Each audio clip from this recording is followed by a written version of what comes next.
E tem uma parte de supervisão e identificação, quer dizer, eu fico identificando a planta, ver se a planta muda, atualizo o modelo da planta, faço a otimização e altero o controlador. Então, uma forma aí bem mais ampla e mais do que aquilo que a gente faz no nosso curso. Só que o nosso curso só cobre aqui o controle local, não cobre as outras partes. Mas os conceitos que a gente vê pode ser usado aí, quer dizer, de realimentação, aí, de supervisão, né? É botar regras, observar e tomar ação. Isso é chamado de controle hierárquico. Eu tenho várias hierarquias. Eu tenho o fundamental é o local, que vai realmente controlar, e os outros, eventualmente, com um período de amostragem maior, eu faço otimização de quanto e quanto tempo e colho informação e faço supervisão. Né? Então a gente vai começar aí o projeto de controladores. A gente já viu que projetar, eu dizer o tipo de controlador, né? Como vou ligar e dizer os ganhos e depois implementar. Então no nosso caso vai ser mais ou menos a mesma coisa. A diferença é que a implementação é software, não é hardware. Né? Eu crio algoritmos. Então aqui eu tenho uma figurinha que diz como é que eu posso proceder aí para projetar controladores. Eu estou com uma planta física, tenho um modelo contínuo, como a gente viu no controle 1, e projeto controlador contínuo. A gente trabalhou isso no curso passado. Se eu já tiver tudo isso pronto, eu posso pegar o controlador contínuo e discretizo. Vai ter um controlador digital. Essa é uma forma de fazer. Né?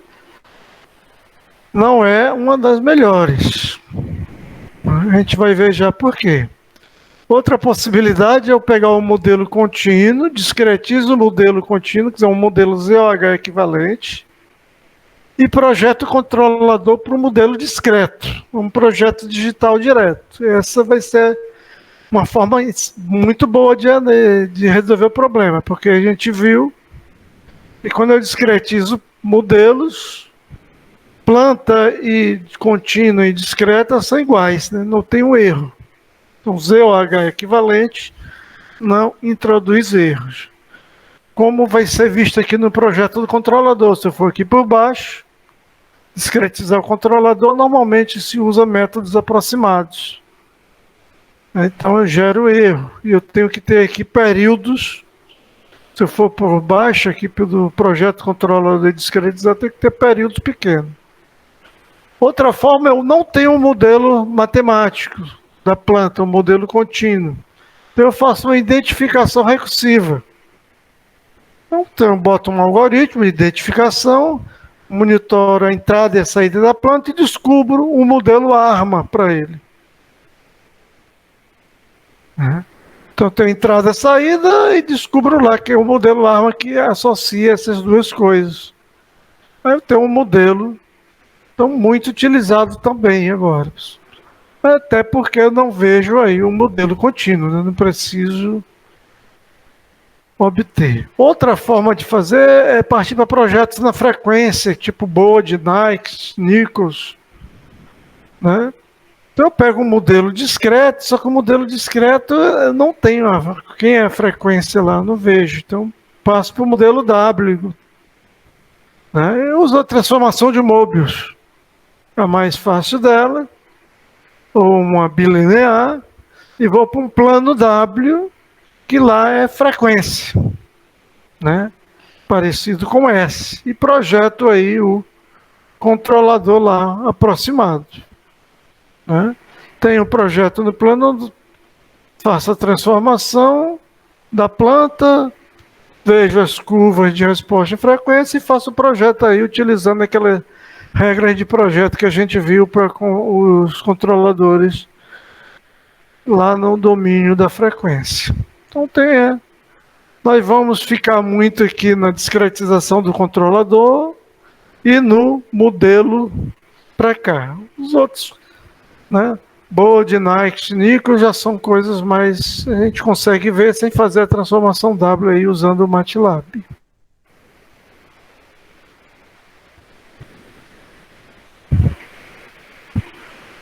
Um pouquinho de história. Quando os controladores digitais começaram a aparecer no mercado, né, o primeiro controlador de 1962, né, Imperial College de Londres, mostrou que era possível. Só que os computadores ainda tudo de grande porte, né? Já estava sendo transistorizado, mas não tinha confiabilidade ainda suficiente para botar em malhas de controle. Eram muito caros, grandes, lentos, com pouca memória. Mas em 80, 72, aí surgiu aí o computador pessoal, já era os microcomputadores, né, começaram a surgir aí controladores. E a partir de 80 começou a se disseminar o controlador digital. Só que no início todo mundo era meio receoso, né? A indústria não queria colocar. Eu tenho um controlador analógico que funciona, está lá, por que eu vou colocar digital, vou gastar? Né? E não tinham medo. Existia pessoal dizia que existia outro tipo de controlador do que os analógicos, fazer aquela festa toda, mas ninguém acreditava. E o que surgiu foi a indústria pegar e algumas empresas, algumas pessoal de controle, discretizou o controlador contínuo, fez uma versão discreta dele e jogou na planta. Então os caras começaram a ver gráficos, ver coisas, começou a gostar e perdeu o medo, tipo, né? Aquele freio de mão que sempre existe quando tem tecnologia nova foi desaparecendo.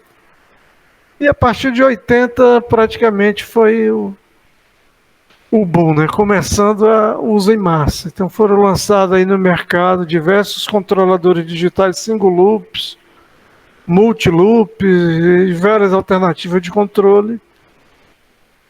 E os resultados que se comentava, quer dizer, integrando em rede esses sistemas com controladores supervisórios, SDCDs, não tinha por que os caras contestar mais.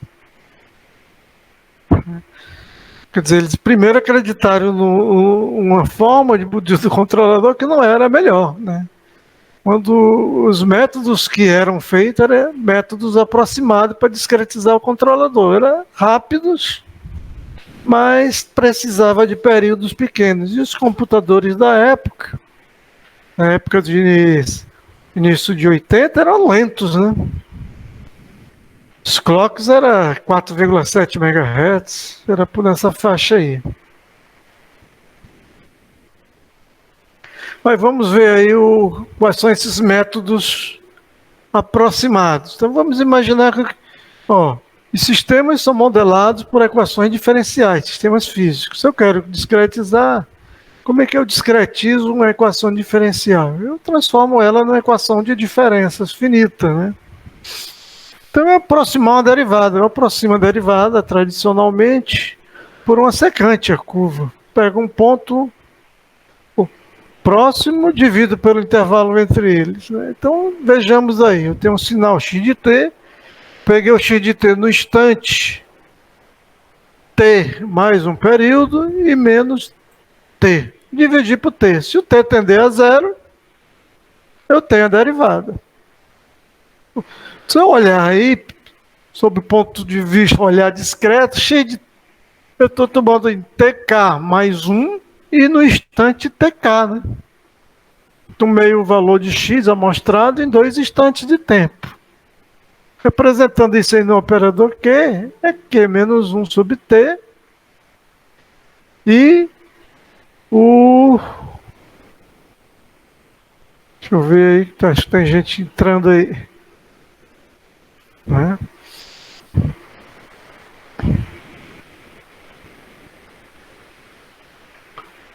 Então eu tenho Q menos 1 sobre T vezes x de TK.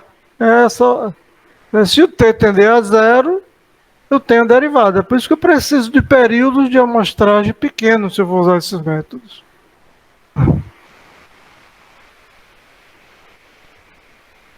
Então, né, como se é usado o instante de amostragem à frente, né, o TK, eu estou no instante TK, estou usando o TK mais um instante à frente, esse método é chamado de forward, ou o método de Euler. Né?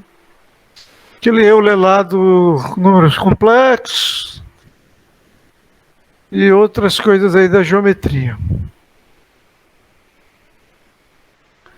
Mas vamos ver o que é que está por trás disso aí. Ora, método ZOH equivalente não tem erro. Z igual a elevado a TS. Se eu pegar E elevado a TS, expandir em série de Taylor e ficar o termo de primeira ordem, foi o que foi feito aí com o método de Euler. Então a transformação que ele está fazendo é Z igual 1 mais TS, né?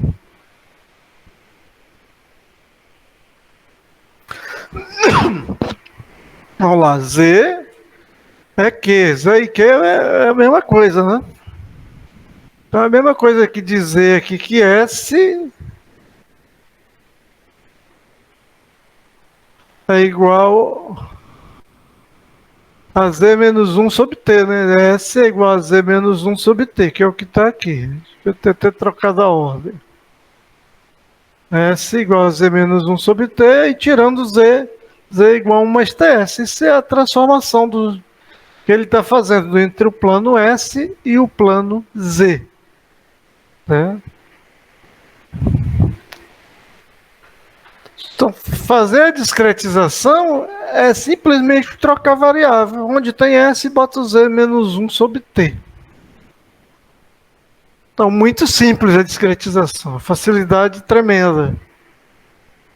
O controlador já está pronto, projetei, funciona para o analógico. Por que não tentar isso?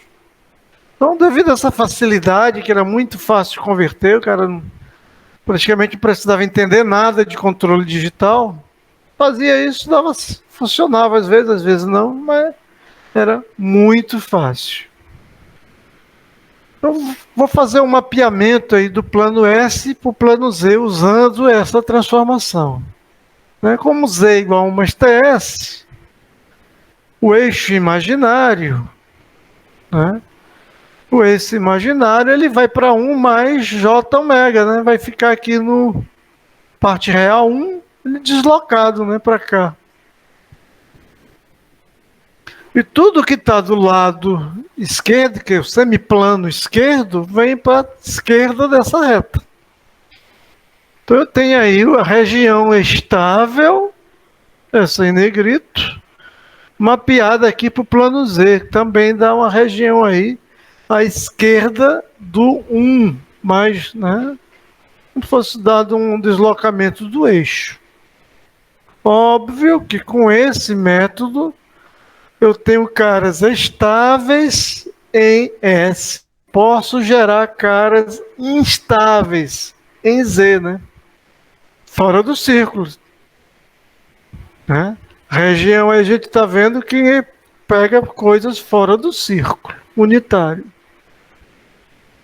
Então esse método ele tem esse problema.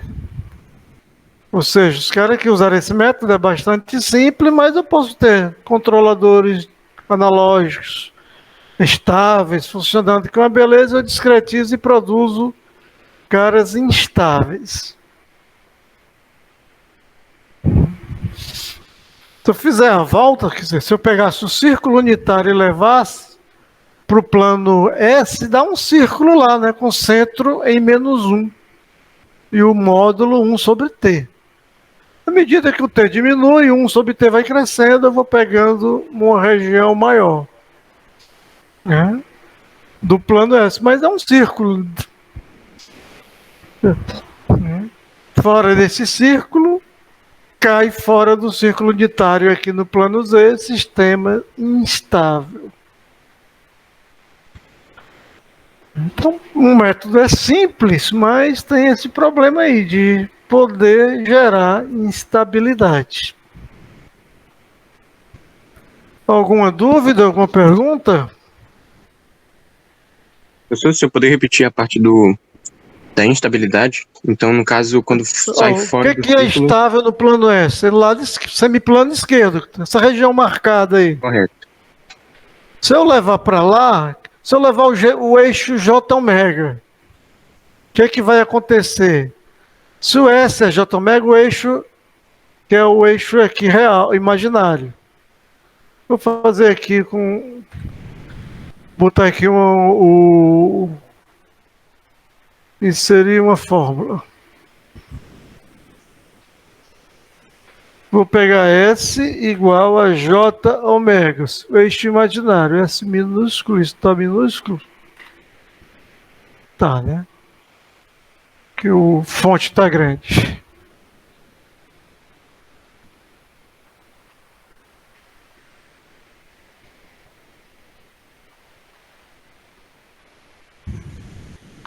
S, J ômega, vou passar lá para plano Z. Então, Z igual pelo mapeamento vai ser 1 mais T, né, vezes ômega. Está em ordem comutativa, beleza? Ou seja, ele tem parte real 1. E a parte imaginária varia, né? Exatamente igual. Ou seja, ele mapeia para essa reta aqui passando pelo 1. Então a reta do eixo real, eixo imaginário, dá uma reta vertical aqui, essa reta que está aqui, no plano Z. Se eu pegar um cara à esquerda, ele vai ter parte real negativa, né? Se eu pegar um cara à esquerda,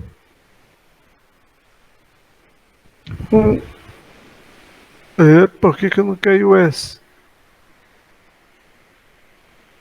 Pegar um cara à esquerda,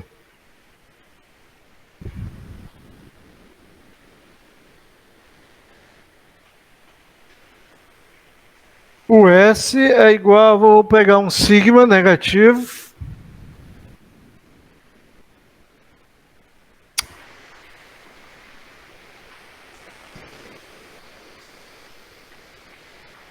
vou botar até o sinal negativo aqui para lembrar que ele é negativo e agora ele é positivo, né? Mais J ômega. Pega logo tudo aqui.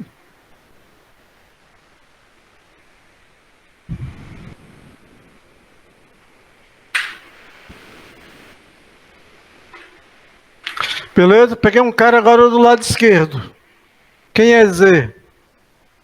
Z é 1 mais TS. Então vai dar 1 menos...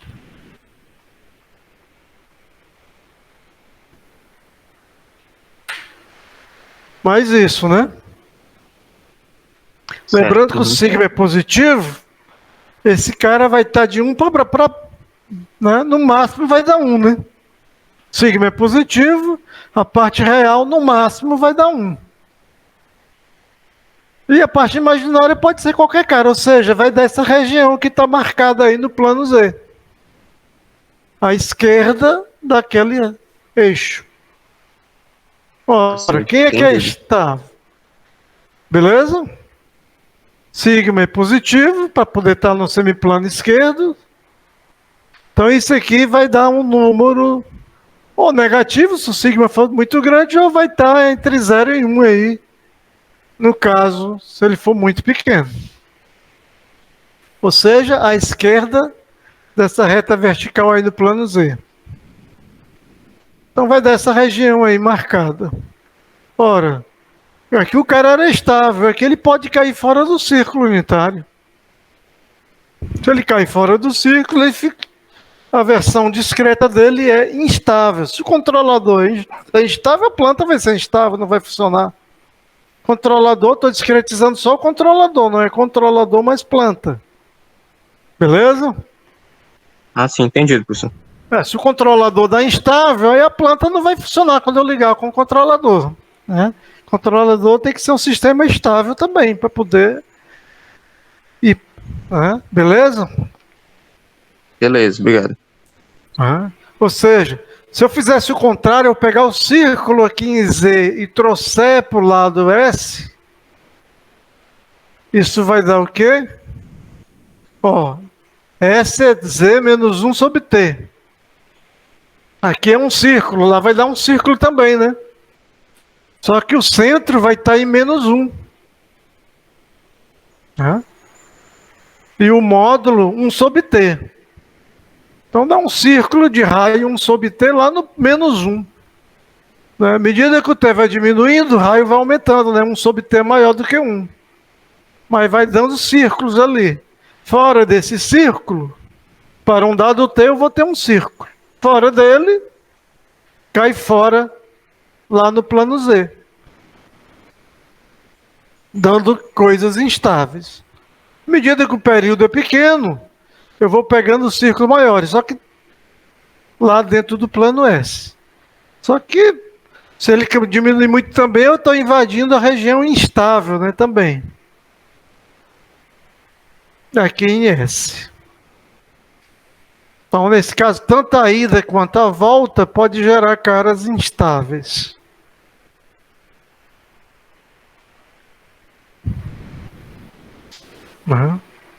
E a gente tava, olha, se eu aproximo, o ZH não tinha erro, né? Z é igual a TS.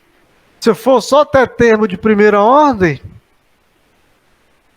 eu estou desprezando de segunda para frente. Tem que ser T pequeno para poder desprezar, né? Se o T for muito grande, eu tenho um erro muito grande. Então, os métodos aproximados, sempre eu preciso de um período de amostragem pequeno. Mesmo ele sendo pequeno, poderei ter problema de instabilidade.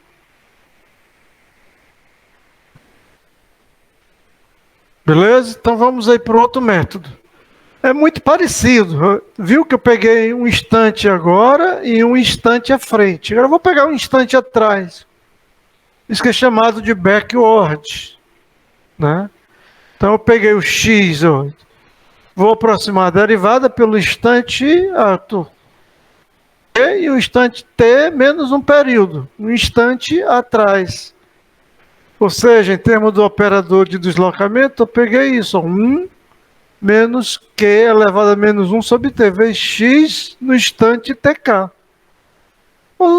Multipliquei por q, daqui é menos 1 tq x de tk.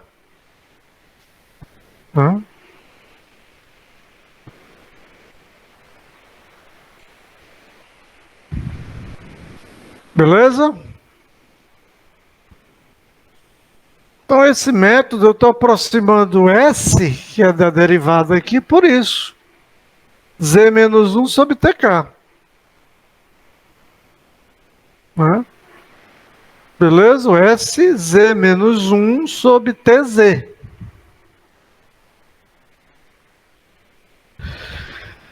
O que está por trás disso? O elevado a TS, ele é aproximadamente isso aqui. Isso, quando eu vou expandir o elevado a TS numa série de Padê. Série de Padê é uma função racional, onde eu tenho um polinômio no numerador, um polinômio no denominador. E eu boto a ordem que eu quiser no numerador e denominador. Então aqui, se eu aproximar uma série de Padê com o numerador de ordem 0 e o denominador de ordem 1, eu vou cair nisso aqui. Isso também é da mesma ordem. Quer dizer, se eu pegar a série de Taylor equivalente a isso, vai ter termo de primeira ordem. Ou seja, o grau de precisão não é muito diferente do grau que está lá no forward. Eu vou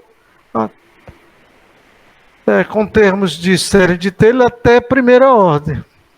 Então está aí os mapeamentos dos dois casos. Né? De S para Z e de Z para S. Isso é um mapeamento. Está vendo que se eu pego S, Z menos 1 sobre TZ, eu tenho numerador e denominador em Z, né? Eu tenho A coisa dinâmica mais sofisticada do que mais complexa, e os cálculos, mais cálculo do que esse outro, né? Ó, o S é Z menos 1 sobre T, não tem Z no denominador. Então a dinâmica envolvida é um pouco mais complexa do que o forward.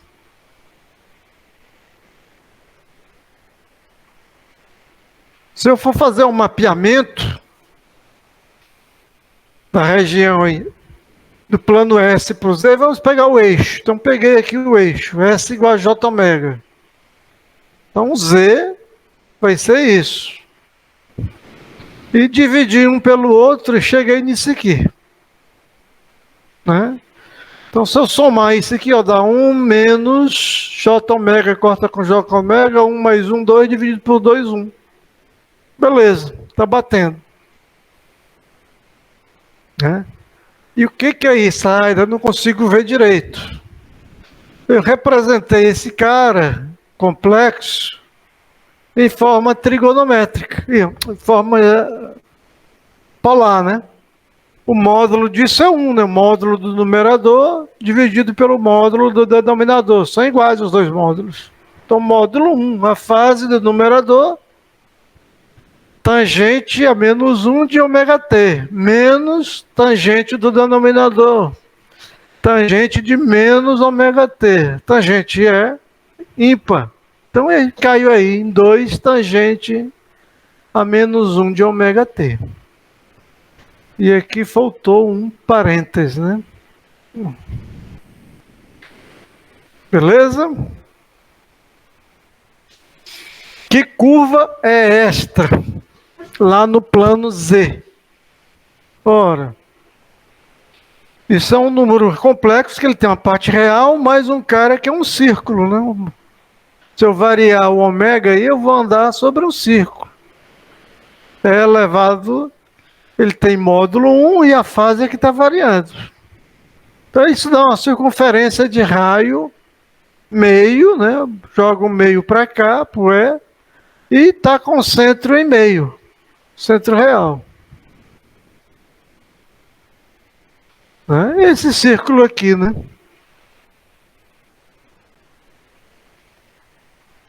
Beleza? O centro de raio meio é lá no meio uma J0, o centro, e o raio dele também é meio. O círculo unitário está simbolizado aí, porque é a nossa referência de estabilidade. Então, o eixo imaginário, quando eu mapeio para cá, para o plano Z, dá a circunferência. Se eu pegar pontos aqui do lado esquerdo, semiplano estável, né, pelo esquerdo, então eu peguei o S igual a menos sigma mais J ômega e levei para o lado de lá. Né? Então eu fiz a mesma coisa. Opa, agora o módulo não é mais um, né? Daquela. Transformei o cara imaginário, o cara complexo, em polar. Então, módulo e fase. Então, módulo do numerador, né? Dividido pelo módulo do denominador. Então, vai dar isso aí. E o ângulo, a fase do numerador, menos a fase do denominador. Né? Tá, com tangente de ômega t sobre 1 menos sigma t e o outro ômega t mais sigma t. Então, se eu olhar isso aí, claramente o módulo é menor do que 1, né? 1 menos sigma t é menor do que 1 mais sigma t. Sigma é positivo, né? Para cara negativo lá no semiplano esquerdo. Então, se o módulo é menor do que 1, novamente eu vou cair aí para cada sigma que eu colocar, eu vou dar um vetorzinho ali que vai estar dentro do círculo unitário. Círculo que a gente tinha visto, círculo de raio meio. Ou seja, todo o semiplano esquerdo vai para dentro desses círculos.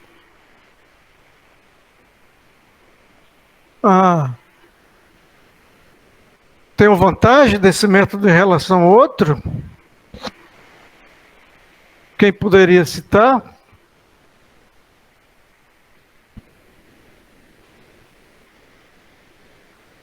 Daniel? A região de estabilidade fica mais definida. É sempre estável, né? Se eu usar esse método. Eu caio aqui dentro do círculo, sempre vai ser estável.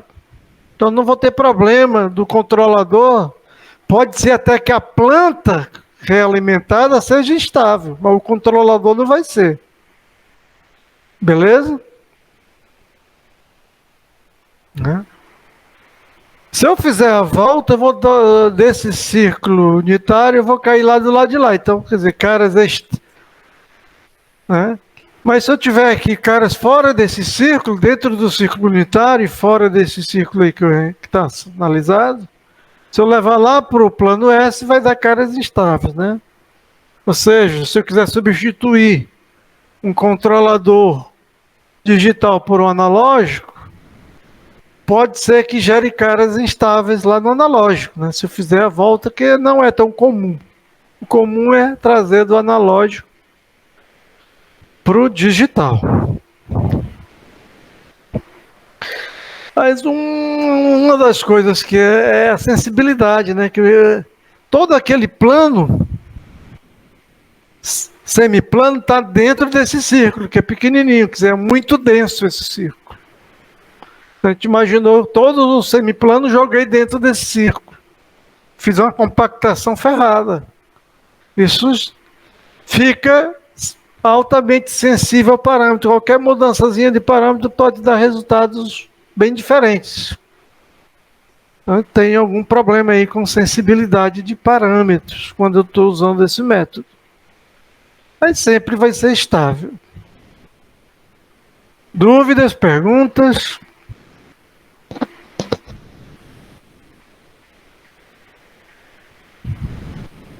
Tá? Então aqui eu sempre estou mostrando a ida e a volta, né?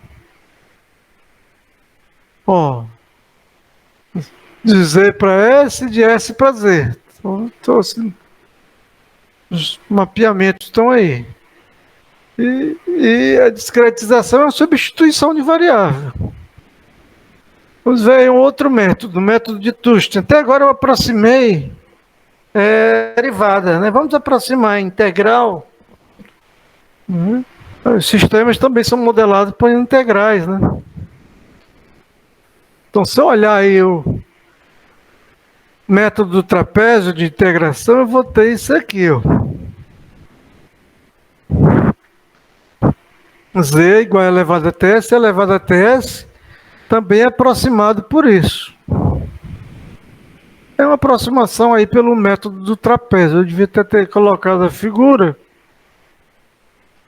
Eu estou pegando uma área debaixo da curva e ao invés de aproximar, a gente olhar só pela integral, eu vou aproximar por um trapézio, em vez de retângulos. Então eu tenho uma aproximação melhor. O método é equivalente ao aproximar por uma série de padê, onde eu estou botando grau 1 no numerador e grau 1 no denominador. Isto é exatamente equivalente a uma série de Taylor até segunda ordem. Ou seja, não estou desprezando mais o termo T2, termo de segunda ordem. Por isso ele tem uma precisão melhor. Né? Essa transformação, antes de surgir o método de Thurston, os matemáticos já tinham usado ela para outras coisas, é chamada de transformação bilinear. Inclusive, era uma das propostas para usar, em vez de usar a transformação de Möbius, usar para poder usar o critério de Raouf para estabilidade. Só que é mais chatinha do que a de Möbius, né? Se a gente fizer essa transformação. Então, a de Möbius acabou ganhando aí um mercado e essa ficou em segundo plano. Mas, na hora de discretizar controladores, ele é um bom método, né? Ele é mais preciso do que os outros dois. Mas ele tem também mais operações. Então as duas regras de transformação estão aí.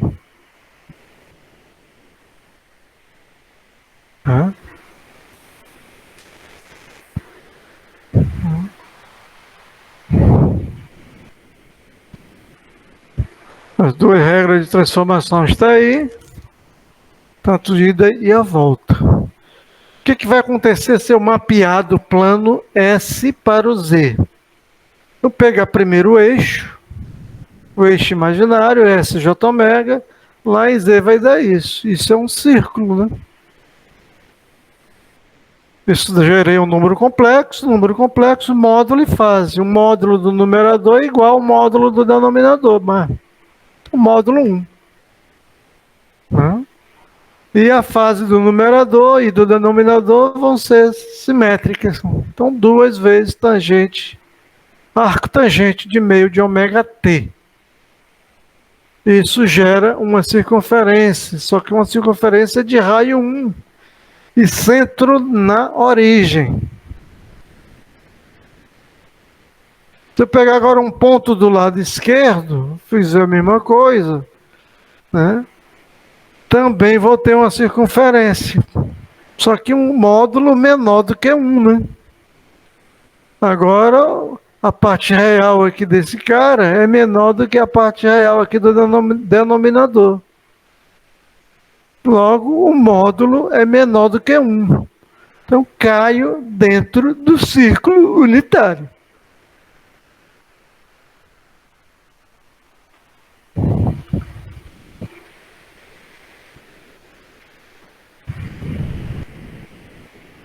Então, se eu usar essa transformação, o semiplano esquerdo cai dentro do círculo.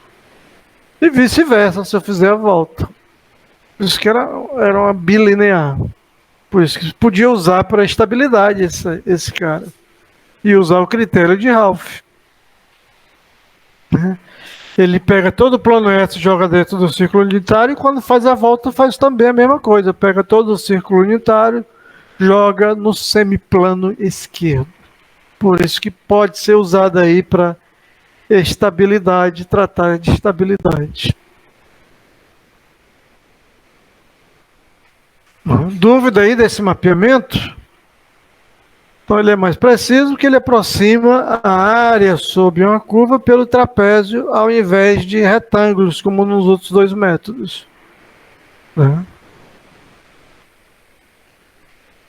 E se eu for olhar pela expansão de Pradé, essa expansão é equivalente até termos de segunda ordem. Né? Então, se eu pegasse aqui pelo... Epa! Isso aqui, ele vai ser 1 mais TS mais 1 sobre 2 fatorial, série de Taylor.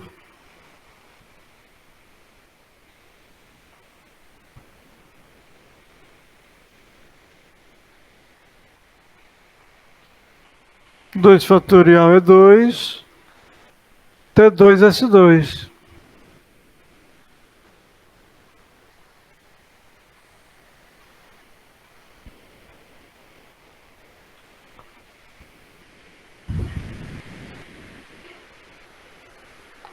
Então, se eu olhar aí pela série de Taylor, ele foi até aí. Então, não desprezei o T2. Então, é mais preciso do que os outros métodos. Então, posso ter períodos um pouco maiores que ele dá bons resultados. Dúvidas aí nesses métodos?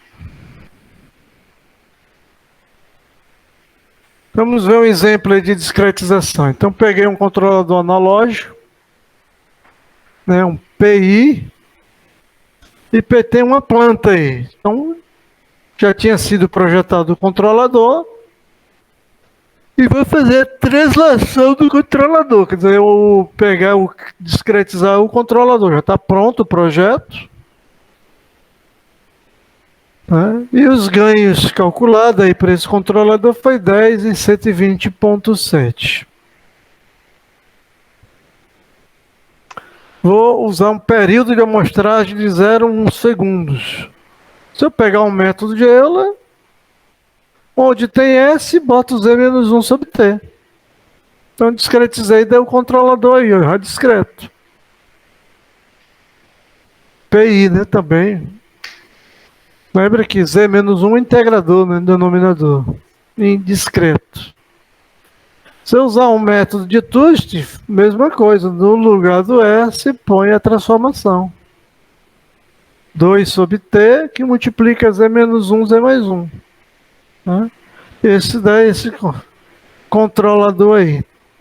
KP10, continua 10, 6, 0, 35, Z mais 1 sobre Z menos 1 aí. O polo em Z menos 1. Z menos 1 ainda gera um polo em 1. Polo em 1, integrador. E fiz a implementação lá no Simulink. Planta contínua. Né? Controlador contínuo. Então, controlador analógico. E aqui a versão digital. A planta continua contínua. Reconstituir com ZOH. E fiz uma amostragem aqui com sample hold. Né, que está um ZOH também fazendo o papel do sample hold. Que o ZOH também faz a mesma coisa. Ele tem um período de amostragem. Fechei a malha e implementei o controlador, né? Nesse caso, o controlador de Euler. Está implementado aí no... Lembra aí o controlador de Euler que tinha dado, proporcional 10 e 12,07, 1 sobre Z menos 1. Tá aqui ele, ó. Então, entrei aqui, integrei, multipliquei pelo KI. Então, implementado aí o Euler, eu discretizei, peguei o projeto pronto e fiz a implementação. Se eu usar o Tust, tá aí também como é que fica, mesma coisa, né? Mudou só o bloco do integrador, que está pelo método de Tust.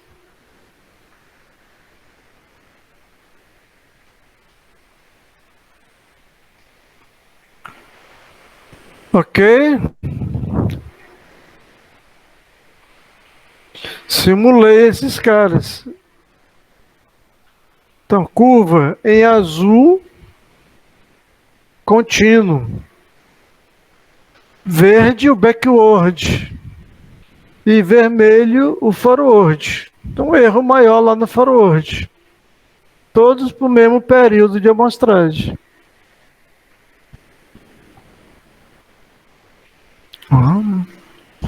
Então, a discretização aí é muito simples, né? Uma substituição de variável. Por isso que teve sucesso. E levou muita gente a testar os controladores digitais. O custo de projeto, já estava pronto o projeto, praticamente não tinha custo, né? Era muito rápido. Dúvidas, perguntas? Tá vendo que o projeto digital é pior, né? Em termos de performance, desempenho. Só que ele traz outros recursos que não davam analógico. Né? Quais são outros recursos? Integração na rede, integração com outros softwares de supervisório, e muitos outros recursos. Eu estava com esse desempenho bem melhor, mas aqui eu estou com um desempenho aceitável, está dentro da região que é bom, então pronto, posso usar esses caras.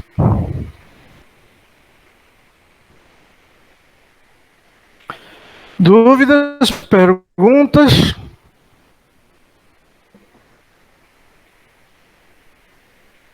Tudo certo, professor. Então, né? Então, bastante simples aí os projetos desde que o projeto do analógico já esteja feito, né? Senão, vou ter que projetar o analógico para depois discretizar.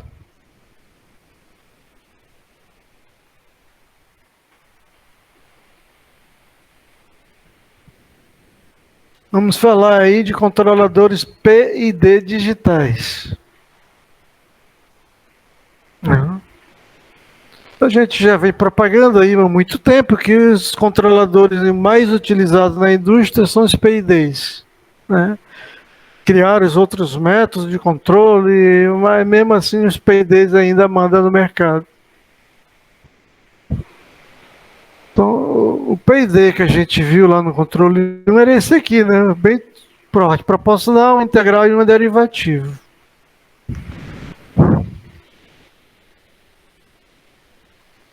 Isso não é. Depois de várias tentativas, chegou a ser um modelo um pouquinho diferente, que é dado aí por esse cara que eu estou vendo aí. Qual é a diferença daí? O integral continuou a mesma coisa, eu estou integrando, o derivativo veio com filtro. Então a diferença desse para cá é que o derivativo, eu estou com um filtro de primeira ordem. CS é o derivador, né? Mas eu estou aí com um cara para suavizar, por causa de problema de ruído. Estou em chão de fábrica, vou fazer aquisição de cidade, eu vou trazer ruídos. Então essa versão ele já dá uma atenuada nesses ruídos. Outra diferença é que o derivador não está no erro, né? Ele está jogando no Y. Beleza? E o erro, que aqui do proporcional, não é tão bem o erro. O erro era o R e menos Y, né? Aqui está um FR. Esse FR é um feed forward, é algo que vem lá da frente. A realimentação vai vindo da frente, um feed forward. Então as versões digitais mais implementadas é a discretização desse cara, porque fornece mais possibilidades, né? E tem um desempenho razoável. Outra coisa que tá vendo que ele não botei o ganho, né? Eu estou botando TI, que é um sobre o ganho TD, que é o ganho integrador. Porque na hora na indústria, quando o cara vai sintonizar, os controladores analógicos são botões, potenciômetros rotativos. E a sensibilidade para o potenciômetro, o TI era melhor do que o KI. Né? Então o cara mexendo, ele variava muito o KI, dando um trisquinho de volta. Isso era menos sensível para o TI. Então a indústria usava isto, o TI e o TD, né, que são tempos de integração e tempos derivativos ao invés do ganho, que é um sobre esses caras.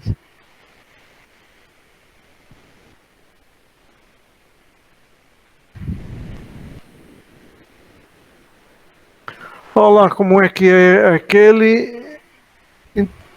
essa configuração. Estou com um proporcional, e outra coisa é que o proporcional está pegando todo mundo. Né? O ganho, ele altera aí o ganho proporcional, né? Ele está pegando a soma daqueles caras, tudinho. Então estou vendo aqui o F, que é o forward, vindo da frente, e gerei aqui quase que um erro. Se o F for 1, isso dá um erro aqui, né? Essa parte de cima. Se o F não é 1 ou menor ou maior do que 1, permite eu ter mais liberdade para alterar o controlador. E a malha de realimentação do proporcional, do derivativo, está sobre a saída, não sobre o erro. Então não é em paralelo com TI. Então a versão aí que mais tem na indústria é a discretização desse cara.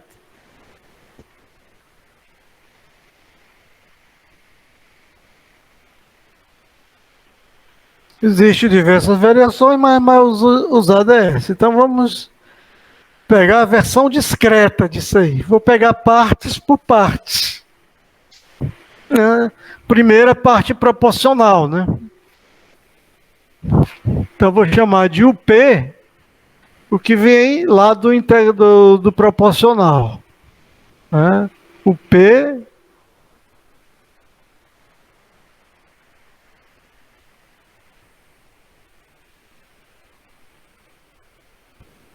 Seria esse cara aqui, né?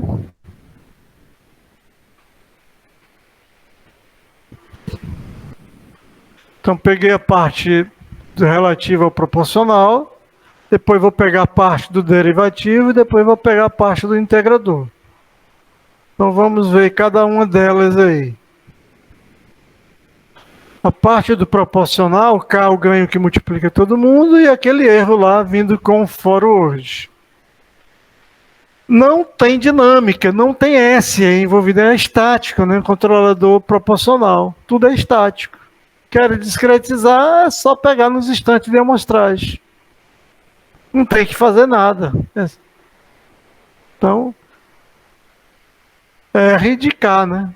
Onde R de TK menos Y de TK. No caso aí, a gente está usando só K porque eu já estou olhando o discreto. E sempre lembrando que K é igual a KT, onde T é o período. A discretização da parte proporcional, moleza, não temos que fazer nada. Parte integral. K, que multiplicava todo mundo, e o integrador. Vou discretizar e usei o método de Euler. Onde tem S, botei Z menos 1 sobre T. Então, se eu usei Euler, eu vou ter isso aqui. E vou implementar o controlador. É um bloquinho lá no MATLAB, no Simulink, né? Mas se eu quiser o software para isso, nem se eu vou ter o Simulink, eu vou ter um microprocessador lá que vai resolver isso. Então preciso do algoritmo de controle. Né? O algoritmo de controle do primeiro caso não tenho nada que fazer, né? Já está aqui o algoritmo. Mas do segundo envolveu Z. Então o que é que isso gera?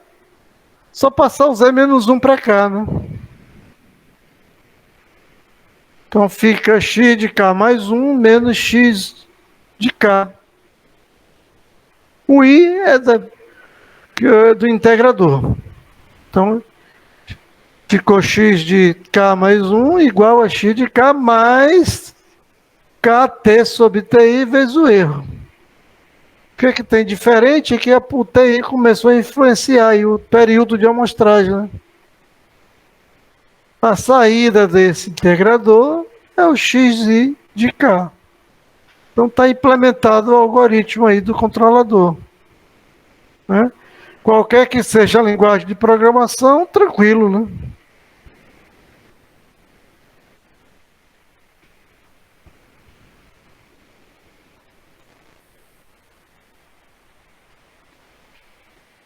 Dúvidas, perguntas?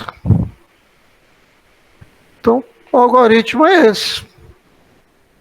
Ou seja, dado o G de Z do integrador do controlador, eu vou gerar o modelo ARMA, equivalente, quer dizer, processo de realização. Posso fazer isso, né? Forma canônica do controlador, forma canônica do observador, na unha, né? Aqui eu gerei a forma canônica do do observador, né? Olá, de ordem 1, observador de ordem 1. Matriz C, 1, 0. Matriz A e a matriz B, o ganho, KT sobre TI. Eu vejo claramente se só jogar o Z menos 1 para o outro lado e o E para o lado de cá. Né? E chamei os estados, defini os dois estados aí. Então, tanto aí de imediato ou usando forma canônica para realizar é uma moleza. Então, o algoritmo da parte proporcional, parte integradora é esse aí. Dúvidas? Perguntas? O que é o E? O erro. Como é que eu obtenho isso? Com um AD, né? Conversor AD vai lá e vai pegar esse cara. Em cada instante de amostragem, eu tenho o E de K. Ele amostra, quantiza, faz a quantização desse caso e entrega para a planta. O controlador recebe e faz o cálculo do controlador.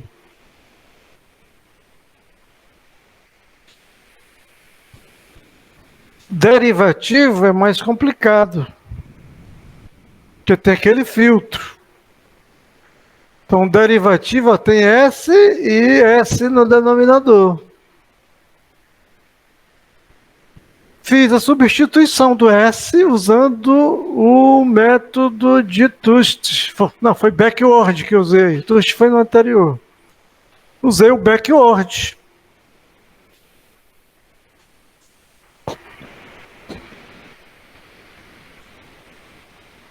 Ok?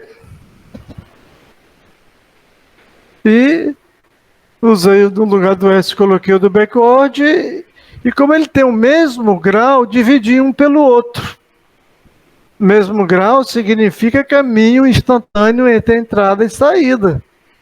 Então, matriz D. Dividi um pelo outro e deu isso.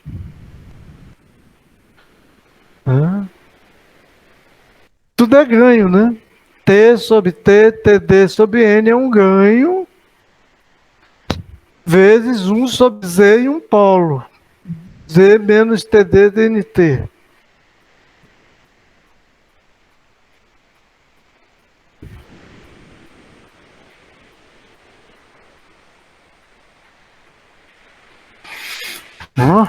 Beleza?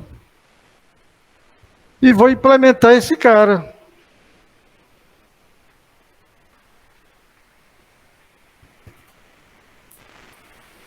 Tá aí a implementação. Matriz D, temos constante ao K menos isso vezes 1 aqui, né? KTD, T mais T. Vem para cá, para a matriz D. Vai ser em cima da saída do Y. E implementei o outro, né? Usei aí o T sobre T mais TD sobre N e implementei esse carinha aqui, né? 1 sobre Z, Z menos TD, usando aí o método, o controlador, a forma canônica do controlador, né? Z foi para o outro lado, X de T de derivativo, aí que está o subíndice, K mais 1, e o TNT mais TD vem para o outro lado, multiplicando o X de K, distante K. E aqui tem um parêntese a mais, eu tenho que tirar.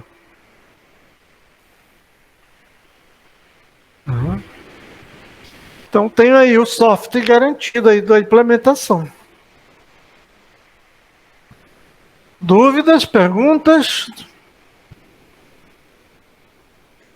Algoritmo de controle está aí. Parte proporcional, a parte integral e a parte derivativa.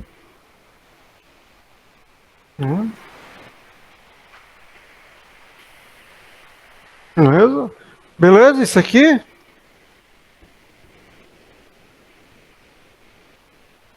Beleza, professor.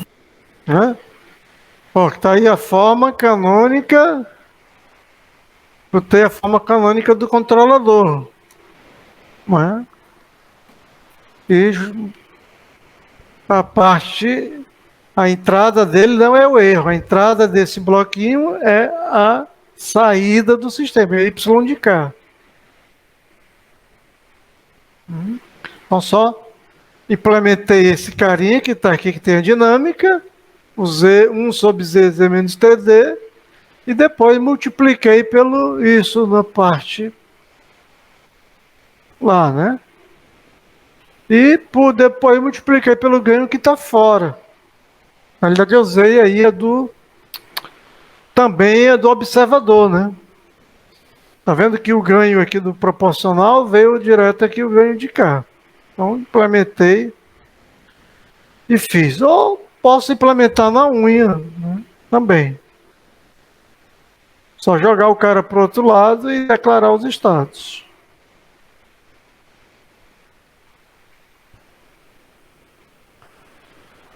E Por último, o controlador soma das três parcelas, proporcional, o integral e o derivativo.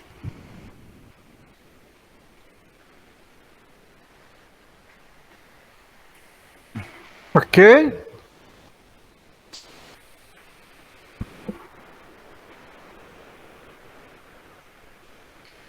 Devia ter botado um exemplo aí dessa implementação, mas é similar àquele lá, né?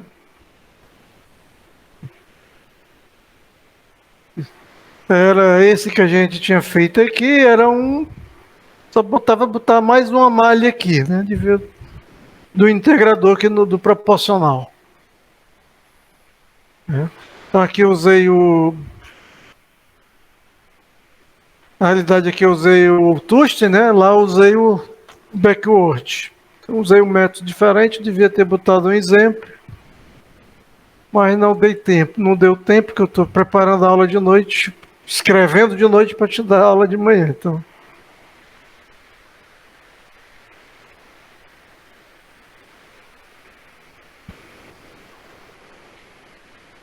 Mas o método é o mesmo, é substituição de variável. Onde tem S, põe o método que eu queira usar.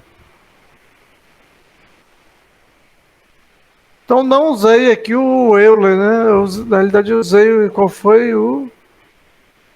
Foi o Euler para o integrador, né?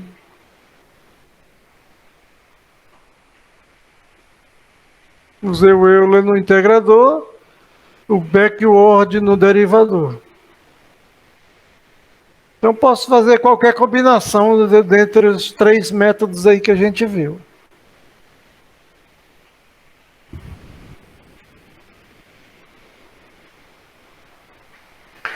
Pré-citonia.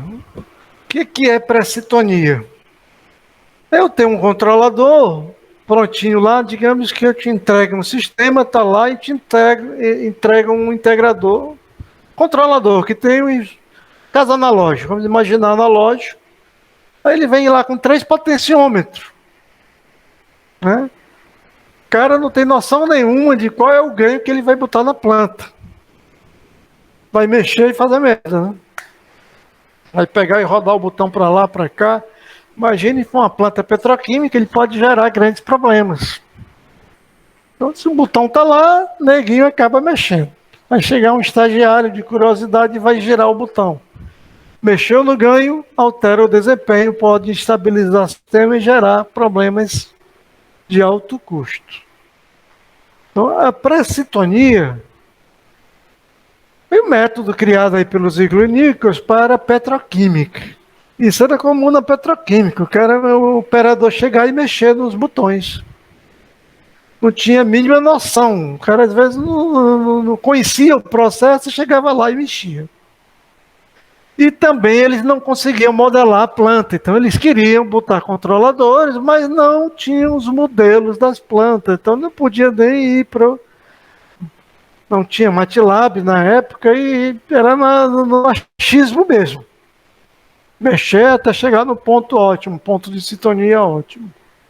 Isso gerava grandes custos, a sintonia de controladores e grandes problemas. Os Ziegler e Nichols perceberam que os processos petroquímicos eram bastante fácil de modelar com um sistema de primeira ordem com atraso. Ele tem vários polos, mas os vários polos podiam ser tirados e substituir por um atraso. Era um modelo de primeira ordem. E projetar, ele pensou nessa ideia e criou um método para sintonizar esses controladores. Não é um valor ideal, mas é melhor do que nada. Né? Às vezes ele funciona até muito bem, mas né, ficava aí com o pé atrás. Mas era um método, vantagem que era bem geral. Então o primeiro método que ele fez foi chamado aí de curva de reação. Aqui eu dou... que é a curva de reação. Então eu pego a planta e ligo em malha aberta.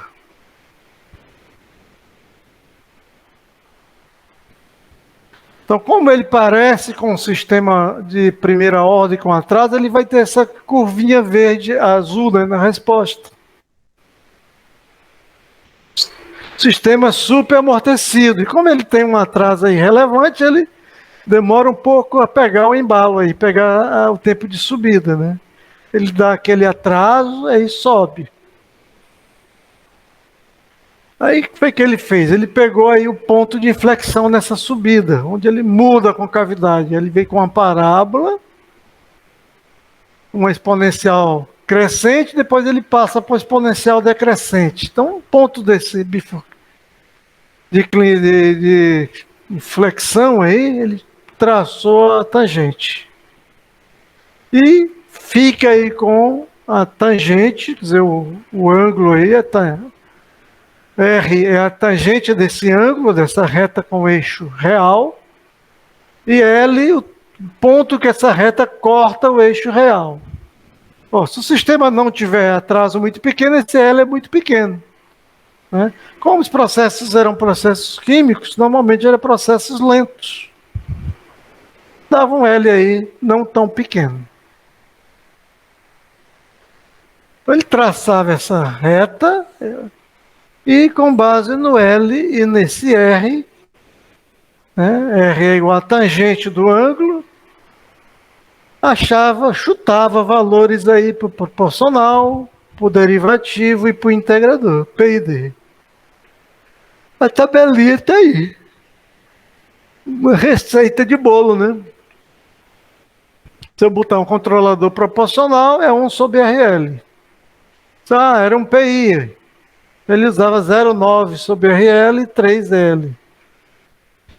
É um PID, ele usava 1,2 RL sobre RL, 2L e meio de L. Uma regrinha que funcionava para muitos dos processos. Funcionava, dava aí em cima desses valores, o cara fazia aquele ajuste. Chamava alguém que conhecia o processo, entendia da sensibilidade e ia ajustando até chegar no ganho bom. Vantagem que não tive rootlox, não tive modelo de planta, fui na marra. Mas parti de um valor, né? Então isso é a curva de reação. O Astro, ele mostra que essa regra varia se o L sobre T, onde T, né, é o constante de tempo do modelo que ele está colocando, tiver entre 0,15 e 0,6, ele tem um funcionamento bom. Se isso for muito diferente, o L muito pequeno, também dá problema. Se o sistema for muito rápido.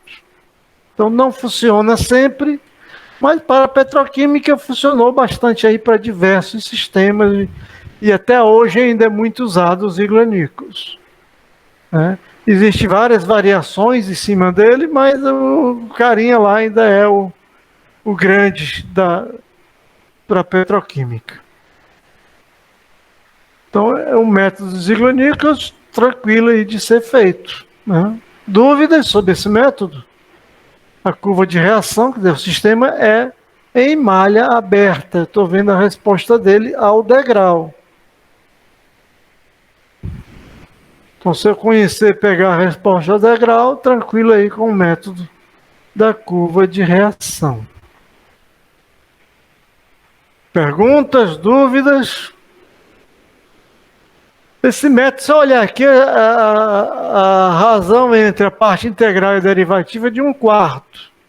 Normalmente esse método garante um decaimento de 1/4. Se ele tiver um pico, primeiro pico, o overshoot, o segundo pico, esse overshoot já cai de 1/4, devido a essa relação aí entre esses dois caras. Beleza?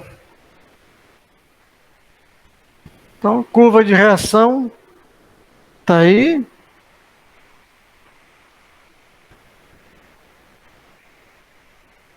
E o outro método da sensibilidade. O método da sensibilidade, ele é um método que parte de um sistema em malha fechada com um controlador proporcional. Então ele vai variar o ganho proporcional até atingir o limite de estabilidade. O sistema cruzar aí a região instável para instável. Esse K, que é no limite de estabilidade, ele está chamando de KC. E TC é o período, né? Se eu estou no limite de estabilidade, eu tenho um sistema que vai apresentar oscilação constante. Ele vai detectar por isso, ver a oscilação constante. Ele vai variando o ganho proporcional até obter uma oscilação constante. Então, eu tenho oscilação constante no sistema, né? Eu estou no limite de estabilidade. O sistema é contínuo, né? Então, o ganho está lá no limite de estabilidade.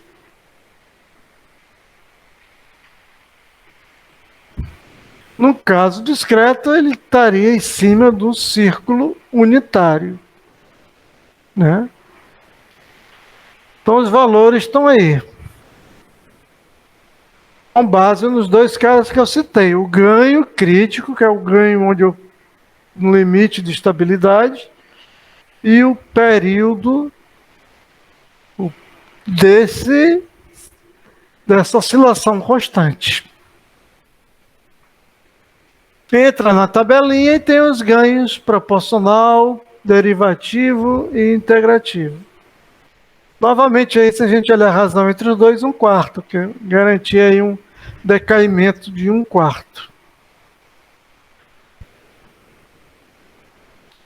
Então, também é bastante simples, né? E vantagem é que eu não preciso que ele tenha um atraso aí significante para funcionar.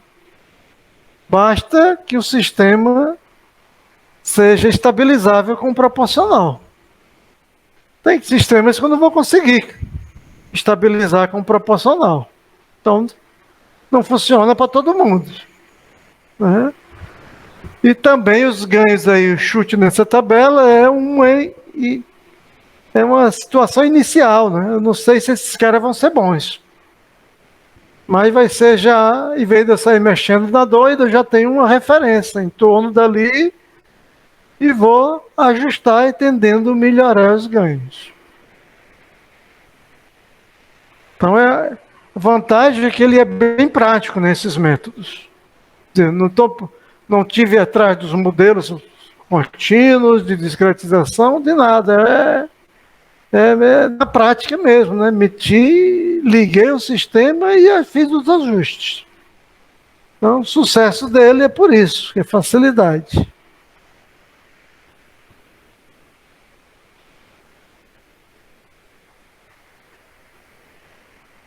Né? Isso aqui a gente deixa para a aula que vem. Os controladores digitais já projeto digital direto, né? Vou deixar para a aula que vem. Eu tenho até que ajustar a figura. Quando eu copiei para cá, ficou meio maluco e deu muito. Dúvidas, perguntas? Então acabamos aí hoje discretização por métodos aproximados. Eu posso usar esses métodos também para discretizar a planta. Só que é método aproximado. O ZOH é melhor, né? Não tem um erro. Né? Então a grande utilidade dele é para aproveitar um projeto analógico e discretizar com facilidade. Dúvidas, perguntas?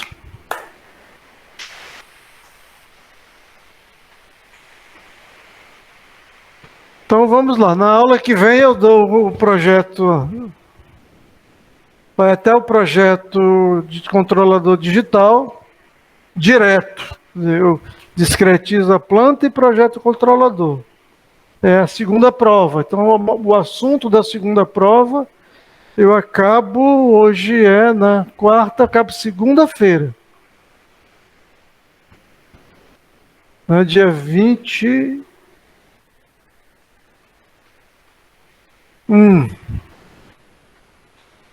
Vamos fazer a prova no dia 28.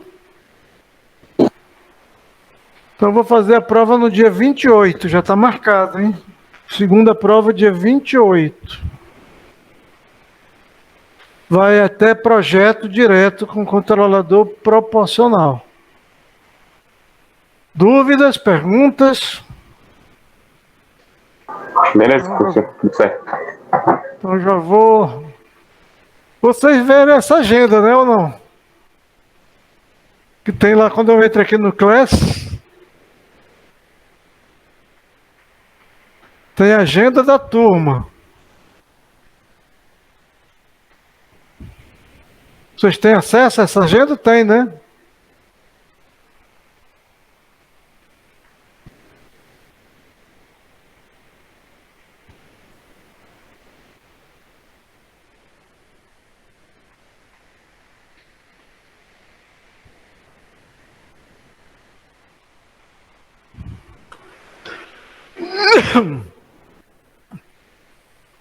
Quando eu for em atividades, aparece aí a agenda.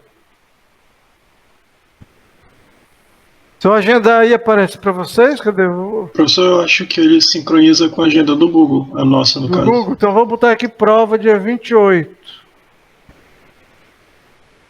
Vou marcar aqui 10 horas.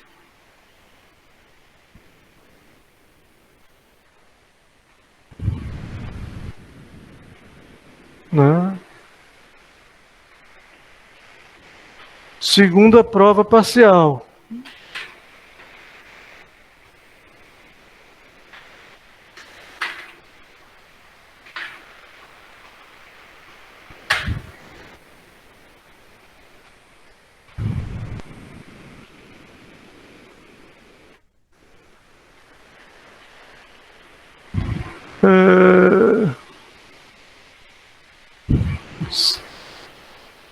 Adicionar notificação, total. Assunto.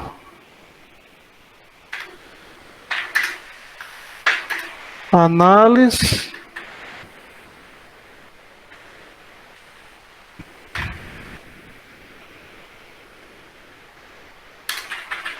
Sistemas discretos.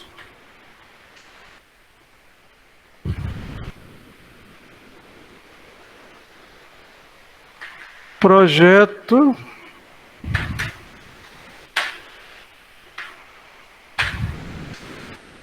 Discretização de controladores. Discretização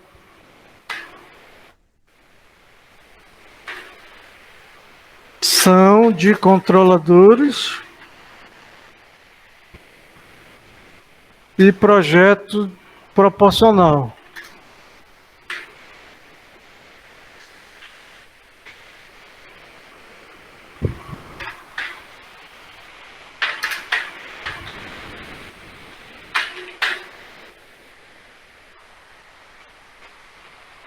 Deixa eu ver, botão 10 horas até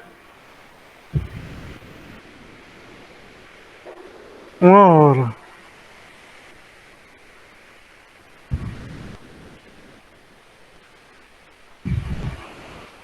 Salvar. Salvei. Olha aí se aparece na agenda de vocês. Quando vocês entram no Class, não aparece. Aparece o mural, não aparece esse cara não? Eu vou entrar como aluno depois para ver. Então, dia 28. Vou colocar a lista, porque eu terminei mais cedo, para ver a lista e adicionar logo lá. Dúvidas, perguntas? Então, só falta, eu lancei também ontem à noite e hoje, o material daí que não tinha botado. Desde comecei a análise, Rootlocks, Nike, Nichols, esses caras todos. Nike não, Nichols e Jury, né? Já está lá. Então, beleza. Por hoje só vou preparar a lista e anexar lá para vocês. Ver se eu coloco ainda hoje. Beleza, Tchau. professor. Bom dia, Beleza, obrigado. professor. Boa tarde. Boa tarde.